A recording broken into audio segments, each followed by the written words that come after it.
into my bubble where we do a little bit of adulting, a little bit of healing, and a little bit of creating. So, oh, I'm shiny, baby. It was a little nippy, so that's why I have on my sweater, my baby. Look.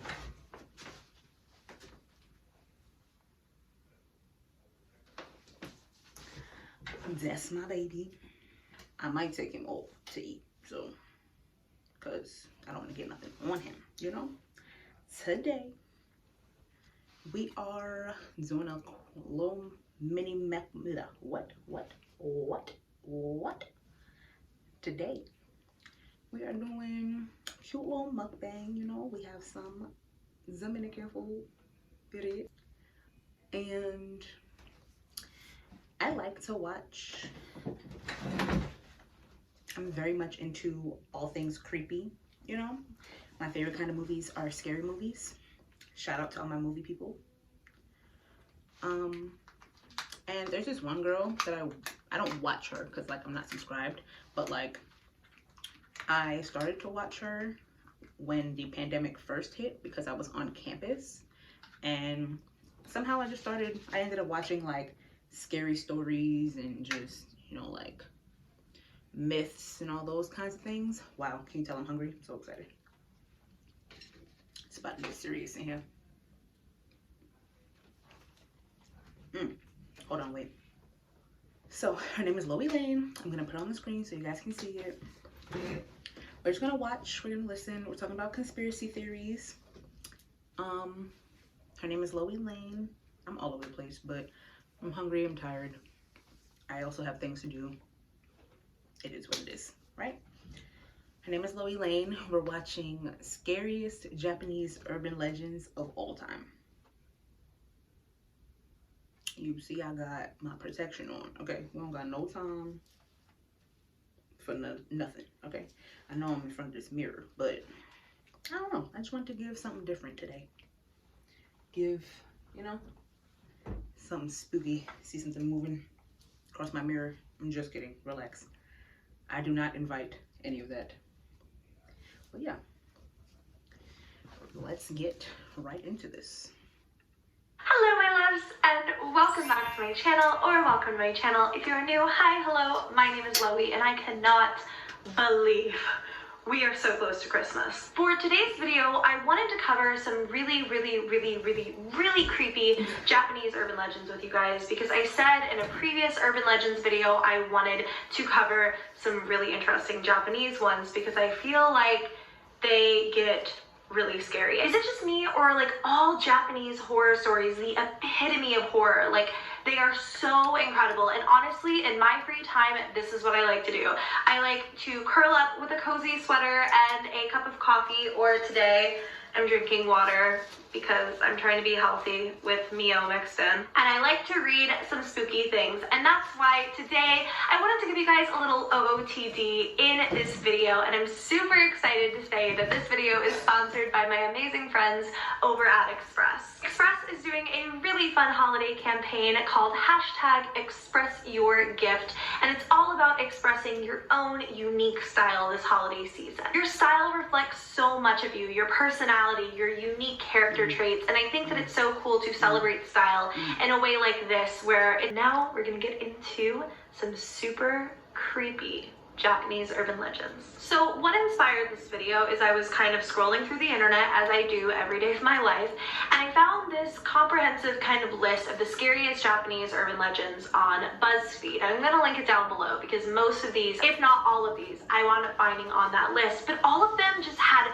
really short little blurbs, like basically about the Slit-Mouthed Woman, which is one of the scariest urban legends, the scariest Japanese urban legends ever. Question: would you build a website for a major brand with more... Go on, get your monetization, girl. Really quick and didn't go into enough detail, so I'm actually going to tell you guys my 5 favorite and scariest, in my personal opinion, Japanese urban legends today. And if you guys want a part 2 or a part 10, or if you want to explore these more in depth, like, I'm really really interested to go really in depth into, let's go back to the Slit-Mouthed Woman. I want to understand the history behind it. I want to know if there's ever been a case that inspired it. You know what I mean? Maybe we can do that in a few upcoming videos. Maybe that can be its own series. But today I want to give you guys my 5 favorite, the absolute scariest Japanese urban legends of all time. I just feel like Japanese urban legends are so much scarier than any others that I have ever read in my entire life. They get so dark and so twisted, and Japanese urban legends and Japanese like myths are they're just horrifying. Like the Japanese tell the most horrible stories to like scare their children and things, but like they also believe in a lot of that, so it's like either way it's always creepy, terrifying. So let's just get straight into the video with my number 1. Probably this is my favorite scary story in the entire world, which is the story of the Slit-Mouthed Woman. Now, of course, legends will differ from person to person, passed down between, you know, classmates and family and whatever. But here's how it typically starts, is that there was this beautiful, beautiful woman, and she was cheating on her husband. When he found out and she came home, he took a knife and slit her mouth from corner to her ears so that she constantly had this huge gaping smile. And he said, "Who will find you beautiful now?" She died of blood loss, of course, because he slit her mouth wide open. And when she came back as an angry and vengeful and just furious spirit, she decided to hide her face with a surgical mask so that no one could see her scars. If she approaches you on the street, she'll ask you very simply, "Am I pretty or am I beautiful?" And if you answer yes or no, it really doesn't matter, because that's when she takes her surgical mask off and asks you once again, "Am I beautiful?" And if you answer yes, she will carve a permanent smile into your face so that you look just like her, since you find her so pretty. If you answer no, she will just cut you in half. So either way, you're kind of doomed from the start with this urban legend. The only way to escape the Slit-Mouthed Woman, if you ever do encounter her, is to simply answer her, "You're average," or "You're fine," or "So-so," when she asks once again, "Am I pretty?" She'll get really confused, and this will give you enough time to escape. Tell me I'm pretty. Very Trixie. Is it Trixie? Not Trixie. What's her name? I don't remember. Tell me I'm pretty. So that is one of my favorite scary stories. Ma'am, I'm not mocking you. It's just what came to mind, okay? Okay. I think that there was like a whole, I mean, I've seen so many short stories and like films based off of that urban legend, and I think that there was even a movie called Carved once upon a time. It is just the scariest thing on earth, and I feel like you could just, every time that I hear it, it scares the crap out of me, and I don't want to leave my house for days. The next urban legend is actually a paranormal game that you could but should not play, called Daruma-san. Or I guess alternatively it's called the Bathtub Game in English. The reason I know a lot about this is I watched my friend Brittany, or Britty44 here on YouTube, play it so many times. I'm gonna link one of her videos down below of her playing the Bathtub Game, because she is really a game that you should not play.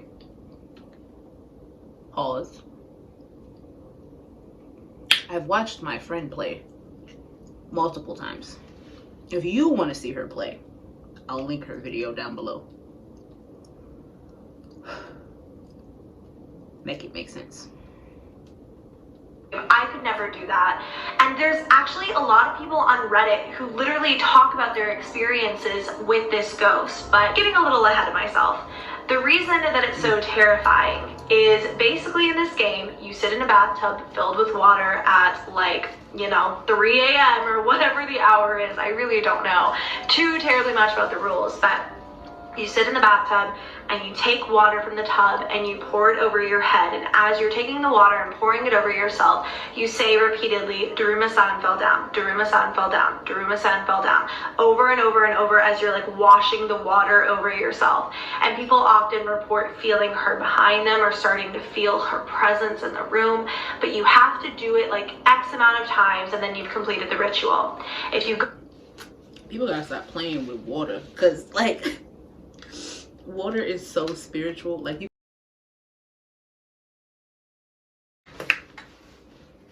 that's strike one. camera just stopped recording. That's strike one. But like I was saying, people gotta stop playing with water. Like, you can take a spiritual shower and just be thinking that the water is just cleansing you and your energy will be cleansed. You will feel lighter when you step out the shower, all this other stuff. To be sitting in a bathtub chanting something, no ma'am, no. Bed and you have dreams about Daruma-san, that often means that she is coming after you. But the entire next, like 24 hours, the entire next day, you are supposed to avoid this ghost. She is just a creepy bathtub ghost that will follow you around after you've played her game. As long as you can make it the whole day without seeing her, you're totally good. But if you see her, she will kill you. So that's, you know, not the most comforting. I just think it's so interesting to think, you know, here in America, and I don't really know where Bloody Mary originated actually, but that was the most popular one for me as a child, was Bloody Mary, which is, you know, obviously you guys all know the premise of that, but it's just interesting how different the game really is and how different and more eerie it is. I cannot imagine children playing that. Number 3 is Hanako-San, and I hope I'm saying that right, but basically this one is about a little girl who haunts bathroom toilets.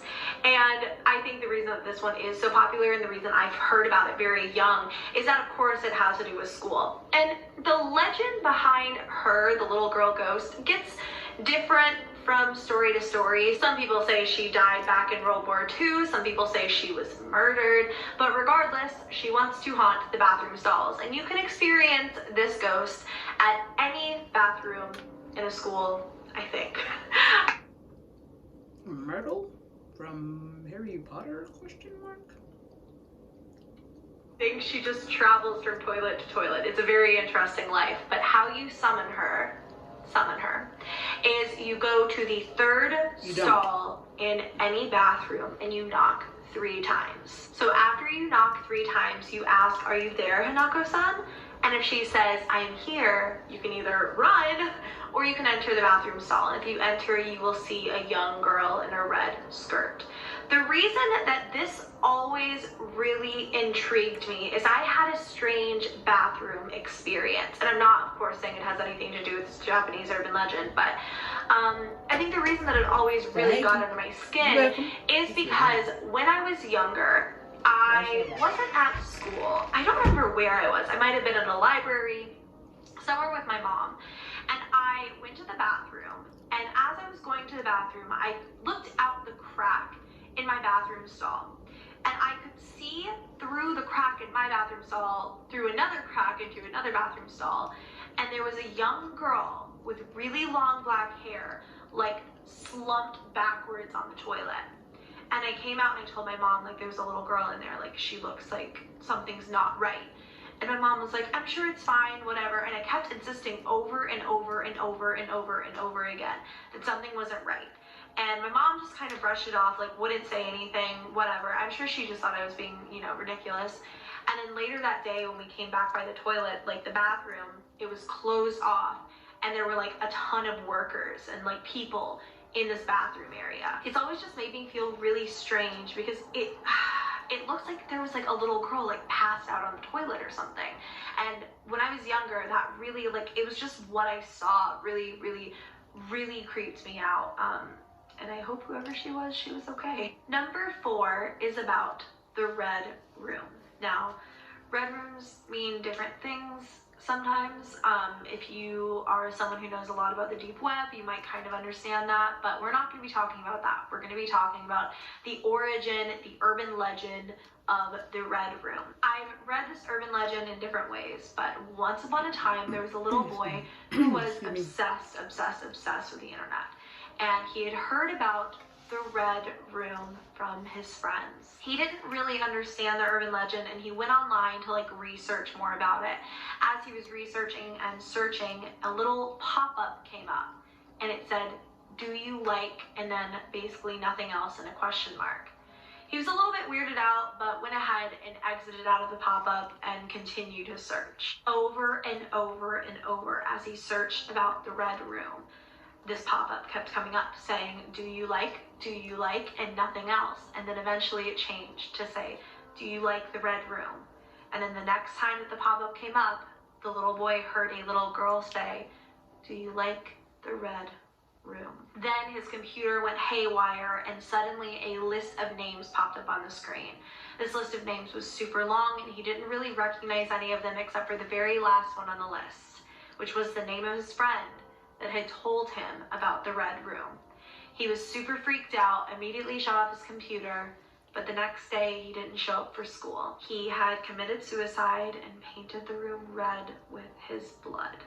Now, obviously, he didn't actually, do that, but whew, that is an intense urban legend. And again, the fact that kids read that and kids know that and love that creeps me out, man. I saved this one for last because according to this urban legend, once you hear her story... Meet your next pillow. You see how? Why do you make our see pillow how? in the shape of a cube? Oh. That's not only God, but strategic monetization. But like, once you hear her story, what? Because that's about to be edited right here. Yeah. Depending on what she said. The problem with pillows is that you're trying to fit a story, she will come to you within a month. So if you guys I don't need don't want to hear this one, I'm going to go ahead and say goodbye to those of you who don't want to now, but I know there are some of you who would want to hear a story so creepy that people won't even listen to it. And actually, I myself have avoided this one for years for that pure horror, but I feel like I have to read it to you guys because it is disturbing. This is the story of Kashima Reiko, I think. That's what I'm... Now, I'm pretty sure I have watched this video before. I'm pretty sure. But like, at the time I would have watched this, I wasn't looking for nothing to come up to me. But not that I'm looking for anything now. Okay, let's get that straight.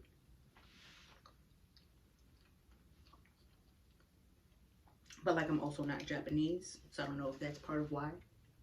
That like, I don't know if you have to be Japanese for the legend to, apply. You know what I'm not gonna do? Risk it. Someone in the comments wrote, "Thanks for cursing me with that last one, Louie." She ain't curse you. You cursed yourself. And that, my friends, is where we call it a day. Yeah. The world is creepy. And it's like all these legends and all these true stories and just all this other stuff out here in the world that is much, much, much more terrifying and is much, much more demonic and is much, much more like enemy-like. And people have a problem with crystals. Okay, anyway, like, if you don't like to believe that you have the power to change your life, just say that. But anyway, that's not what we're talking about. If you made it to the end of the video and you don't know me, hi. My name is Naori. Stick around. You love it here. Duh. Embrace being a star. Subscribe. Follow my socials. I'm not on Instagram right now, but I'll be back. And when I come back, I'm coming back with a vengeance. So, I'm going to go be comfortable, watch Dear David, watch her Dear David videos, and I'll see y'all when I see y'all. Bye.